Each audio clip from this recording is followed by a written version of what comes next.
it gives me great pleasure to introduce Hilary Benn.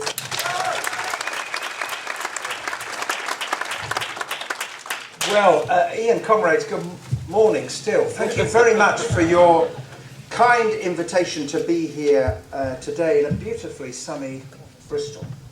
I want to begin by just saying thank you to all of you for the work that you do, the work you did during the general election to support the party. I want to thank Ben and Thangam and Karen and Kerry for their wonderful job that they do flying the red flag of the Southwest in Parliament on our behalf. I want to thank Helen as the leader of the Labour group here, Pete and Tudor and Jeff and Mike and all our council leaders.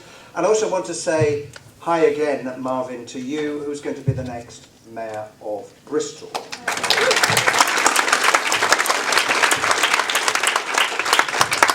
Now, I know you've heard from Jeremy just now. We live in a time of great opportunity, but also great challenges facing the world. And it's really about that I want to talk this morning. I just want to say this about Jeremy's victory and the way it has opened up our politics, and as you have heard today. Because when people look at Jeremy, they see someone who stands up for what he believes in, who's not interested in spin, who talked in his conference speech about a kinder, gentler politics. And I have to tell you, having sat week after week on that front bench at Prime Minister's questions and seen him hold David Cameron to account, who, in all honesty, has no idea how to deal with the new leader of the opposition, and on tax credits, Jeremy, all of us, but Jeremy through his leadership has forced the government to the point where they know they are in really, really big trouble and they don't know how to get out of it.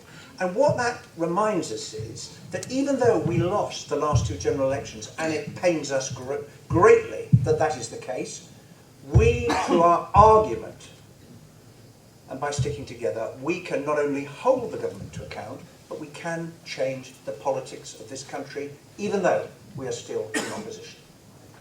Now, I want to turn to the state of the world, not least because it's my area of responsibility, but we look around the world, there's so many things happening.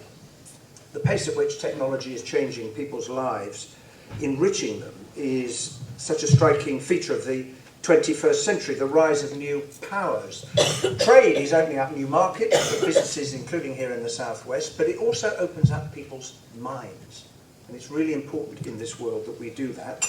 But we also have still conflict and poverty and new challenges, really the biggest one we face in the world this century, that of climate change. And I will say a word more about that in a moment. We also meet today as the people of Paris mourn their dead.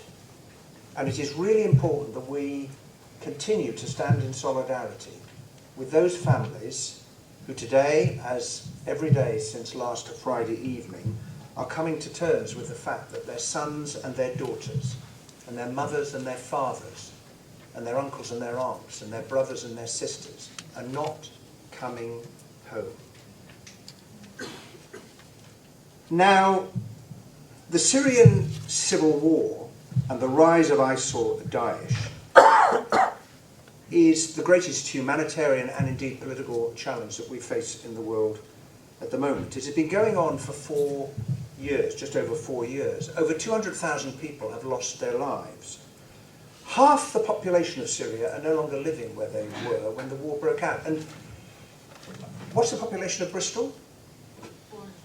420,000. Well, imagine 210,000 people in Bristol, half the population, no longer living in just over 4 years' time where they're living today because they have fled to seek safety elsewhere in the city, or have actually fled the city, or in the case of Syria, the country altogether. 4 million people have left Syria because of the civil war, because of the bombs of President Assad, who chose, when the people rose up and said to him, we would like a country in which the secret police don't arrest our loved ones, put them in prison, and we never ever find out what happened to them. We'd like a country in which we can stand up and ask for greater freedom. Now this is innate human spirit.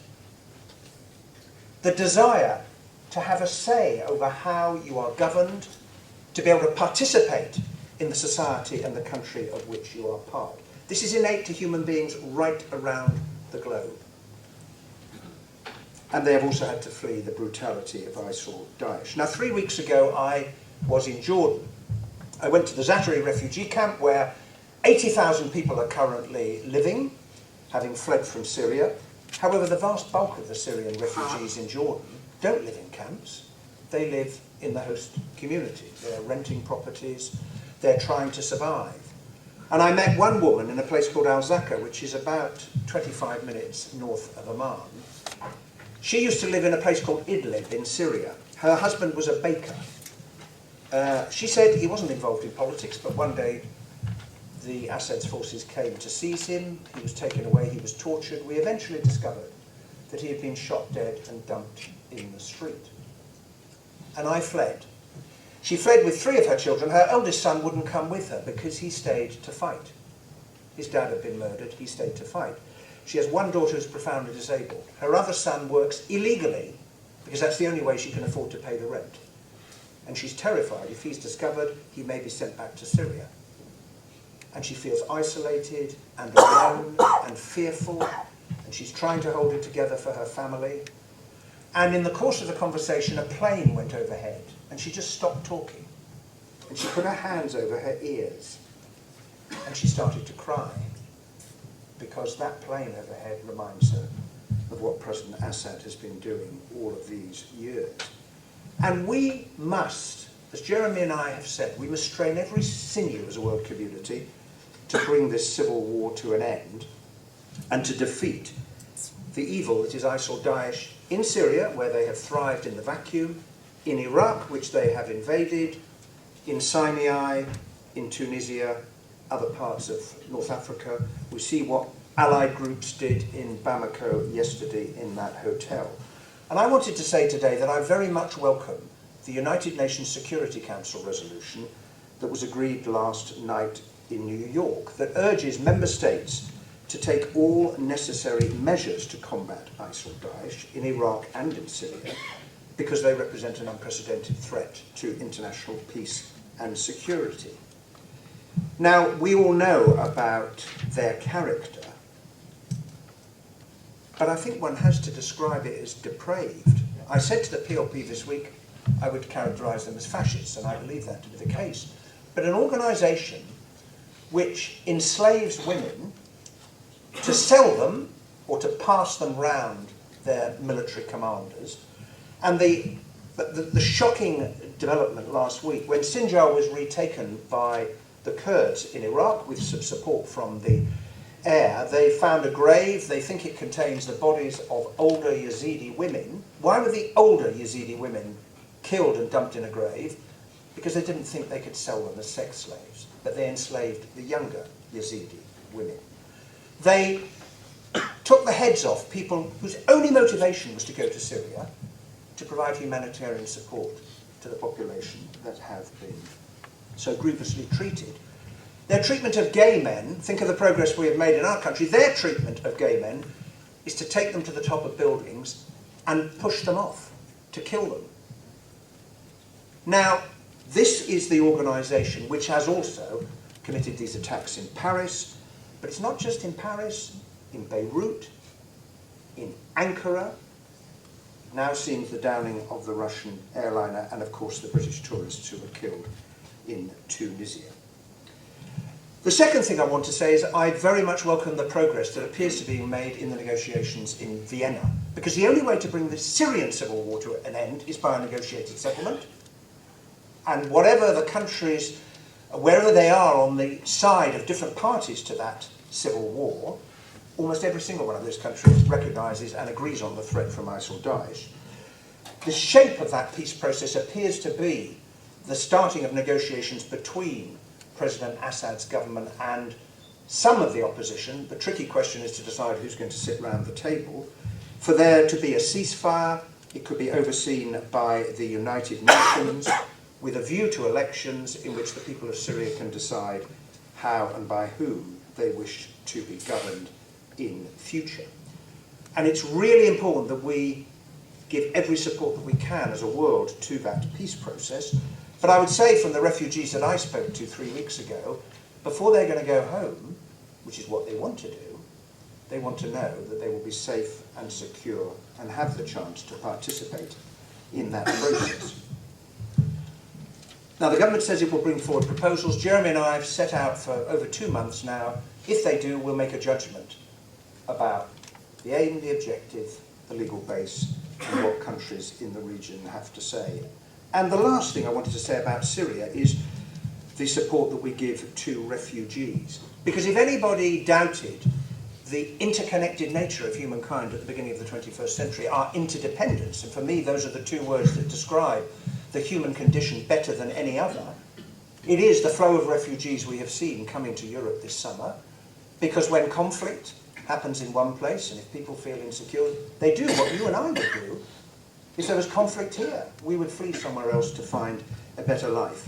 And it is really important that we demonstrate once again the character of our nation, which is to provide a warm welcome to refugees who are fleeing violence in every city, in every part of the country.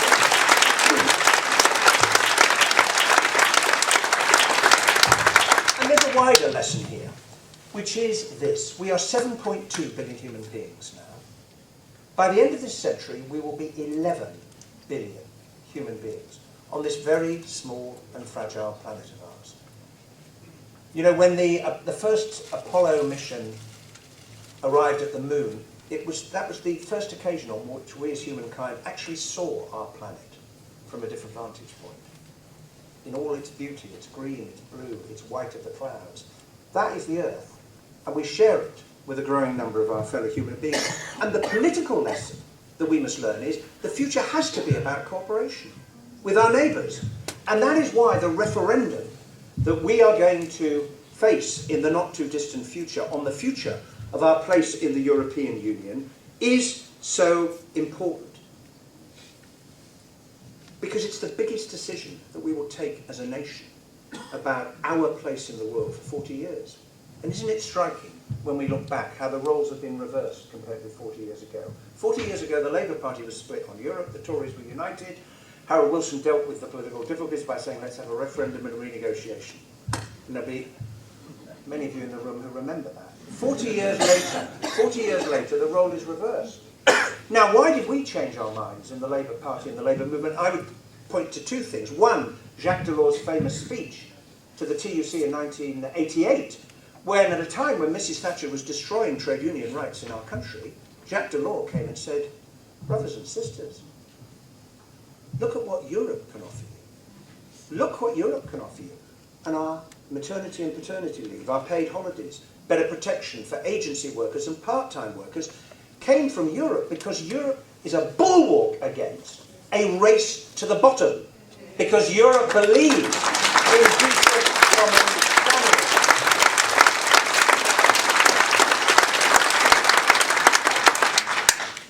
Now, we know what membership of the European Union has given us. Just think of this region. Think of Airbus. Think of Augusta-Westland. Travel around the rest of the United Kingdom. Ask workers in Nissan and Jaguar Land Rover. Ask them whether being in the European Union is good for them, their families, their job and their community. And they will tell you, well, of course it's good for us, because we are part of this big market, and it has encouraged investment that has led to jobs and has led to growth. And why would you want to cast that into doubt? Now, it's not that we're saying that everything in the European Union is perfect. We're not. Indeed, some of the changes that we would like to see in the European Union are ones which David Cameron is pursuing, this idea of the red card. If enough national parliaments say to the Commission, we don't really think we should be legislating on that subject, then national parliaments can have a say. We want protection for those countries that are outside the euro, and thank goodness the last Labour government took the decision that we would not be a member of the euro. We need the same treatment and rights as the eurozone countries themselves have got. But why would you trade this for out? Now, part of the problem that the outers have got is they can't agree on what out means. Now, there's Nigel Farage's version of out, And Nigel really does want to shut the curtain and close the doors on the rest of the world. And I've reached the conclusion, I don't ask me why, he'd be happier if we went back to about 1957. 1832.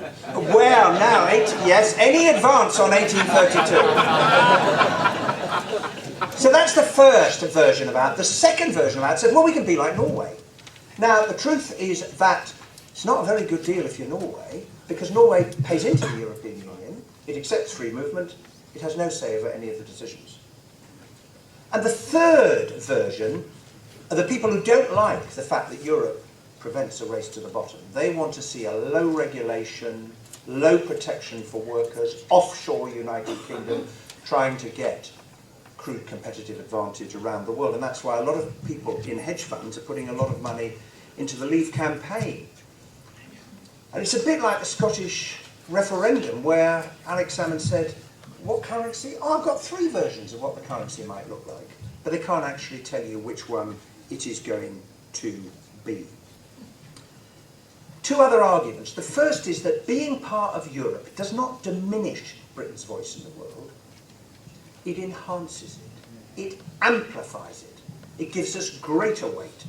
Because if you're going to deal with the refugee crisis, if you're going to deal with climate change, and make no mistake at all, if the climate changes in the way in which scientists predict if we fail to curb our emissions, and that meeting in Paris next month is going to be so important, if it stops raining where people are living now, or it starts raining and their homes are flooded, what are they going to do? They're going to move. They may be coming to live near you or I. And that is why we are all in this together, and that is why we have to cooperate. And I think the last argument is one that Europe has taken for granted, and that is the contribution that Europe has made to peace on the continent of Europe. Now, Hitler needed to be defeated. Fascists need to be defeated. And it's important that we acknowledge they do. But the leaders of the countries of Europe that had lived under the yoke of fascism in the 30s decided they would come together through politics, through cooperation, through compromise, through agreement, to build an institution that they hoped would bring an end to the hundreds of years of conflict there had been on the continent of Europe. And for any of us who need to be reminded about what that meant, and I'm sure it's true for many of you here today, when you go to the battlefields, the First and the Second World War, on the plains of Europe, in France, in Belgium, and you visit the cemeteries, the German cemeteries, and the French cemeteries, and the Commonwealth War Grave cemeteries, what do we see? Row upon row upon row of the graves of the flower of 2 generations of Europeans lying underneath the ground. Some, they had their names on them. Others, just the words, a soldier of the Great War, known unto God, because nobody knows whose body lies there. And 100 years ago this year, my great uncle Oliver died in Gallipoli, and they never found his body, and his is one of 22,000 names that is carved on the Helles Memorial in Gallipoli. People whose bodies were never ever found. And we cannot take for granted the contribution that European cooperation has made to securing peace on the continent of Europe. And for all of those reasons, we have to get out there and campaign, because in the end, the message we will send to the world by this decision is either that Britain has now decided to turn inwards, to turn its face away from the world, or Britain saying, no, we will continue to be a confident, outward-facing country that wants to play its part, along with our neighbours. And in winning that referendum, and I can see Jan here, the fantastic result in the House of Lords this week on the amendment to seek to give 16 and 17-year-olds the vote in that referendum.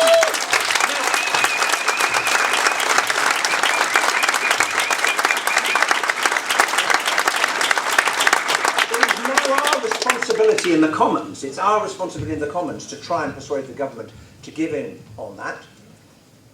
And I will make this argument as I did before. We weren't successful, but the Lords were. The argument is very simply this. This decision is for the long term. This is about the future of our country, not just next week, next year, not the next decade, but the next century and beyond. And it is the young people of this country, more than anybody else, who will be affected by the choice that we make. And I think that 16, 17-year-olds have just as much right to participate. As you know, we campaign for the voting age to be lowered. Because it is not true that the next generation don't care about politics, that they're not interested in the world. Then that's not the case. They're just as passionate and interested as we were when we were that age. And we should trust the people. We should trust the people to take that decision. And we must fight really hard to win that referendum, because in the end it's about our soul as a movement. We are an internationalist party. Our values make us internationalists. We don't walk by on the other side of the road. We don't say, not our problem. Sorry about what's happening, not our problem. We stand in solidarity always with people who are fighting oppression and poverty and disease. That is what makes us proud members of the Labour movement. And I want to thank all of you.